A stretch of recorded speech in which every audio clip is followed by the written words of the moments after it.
Joignez-vous à la discussion.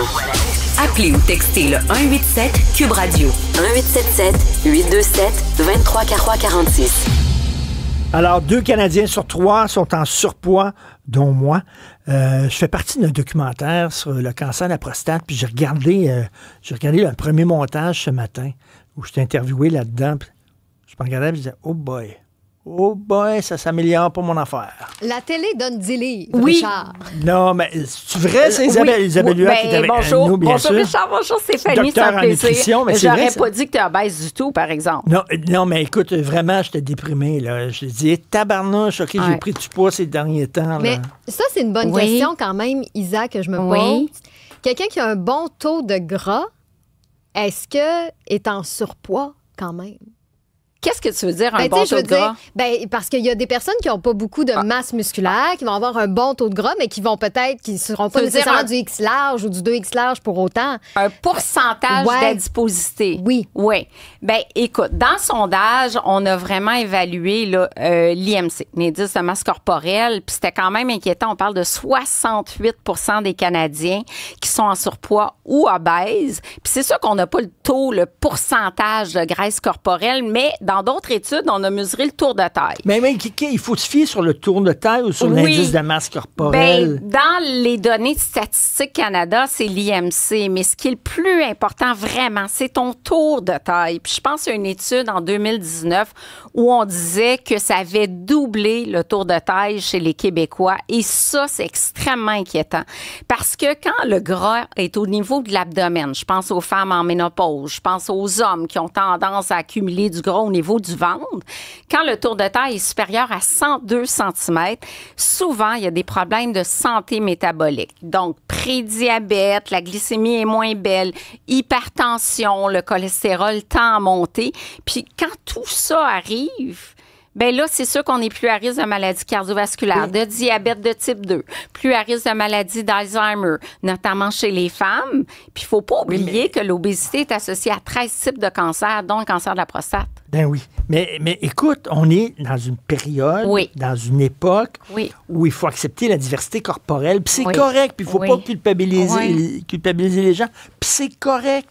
Mais est-ce qu'on peut dire à quelqu'un encore, faudrait peut-être que tu perdes du poids? Ça se dit-tu aujourd'hui ou là, c'était Ben moi, je le épouvantable, dis, t'es mais je me fais grossophobe? rentrer dedans comme ça se peut pas.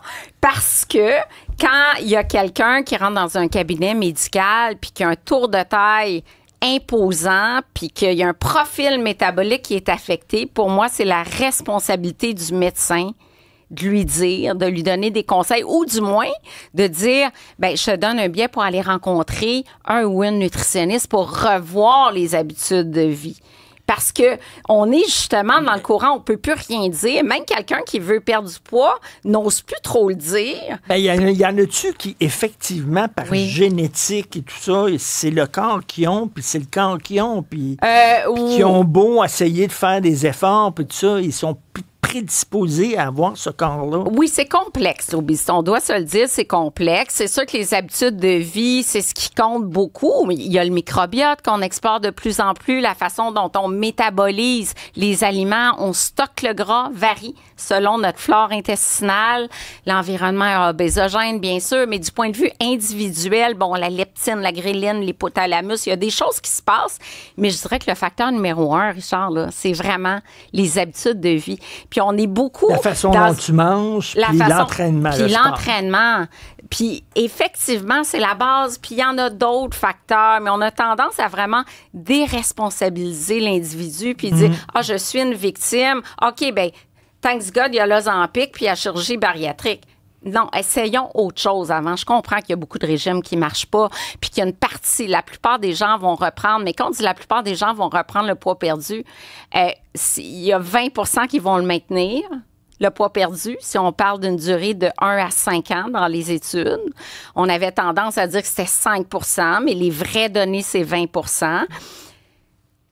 Mais Isabelle, pourquoi faire de l'effort puis tout ça alors qu'avec le Ozempic, poum, par magie, tu perds du poids? Pourquoi alors? C'est le début tu sais, du Z-band, de ces molécules-là, les analogues GLP-1. Il y a des effets secondaires quand même. Ça a sorti récemment dans les journaux. Oui. Puis, tu sais, c'est très, très, très nouveau.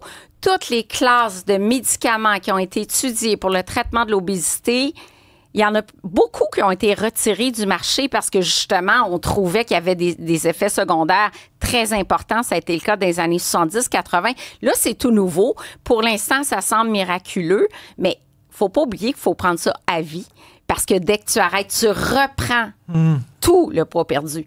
Vraiment tout. Il y a déjà des études qui ont été faites. C'est le prix, les effets secondaires importants. À un moment donné, on va apprendre qu'il y a d'autres effets secondaires. Je pense que oui, parce que déjà, il y a des pistes très inquiétantes.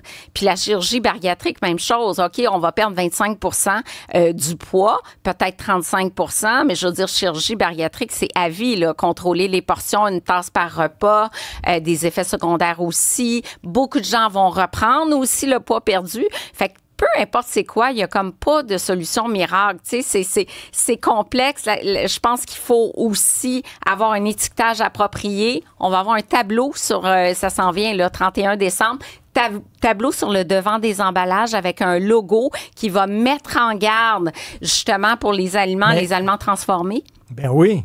Mais Stéphanie, là, t'es toute mince, toi, là. Oui. T'es faite comme ça ou tu fais attention à ce que tu manges? Non, tu t'entraînes régulièrement? Ou... En fait, ma question de tantôt. Ou t'es chanceuse, c'est juste de même, naturellement? Non, mais c'est parce que ma question de tantôt, c'est un peu ça, là. C'est que moi, j'ai un bon taux de gras que je suis pas capable Qu'est-ce que tu veux dire, un bon taux de gras? Ben, toute mince. Non, tu sais, j'ai... Ah, tu veux dire... Ben non, ton pourcentage de gras n'est pas supérieur à 20 Je suis convaincue.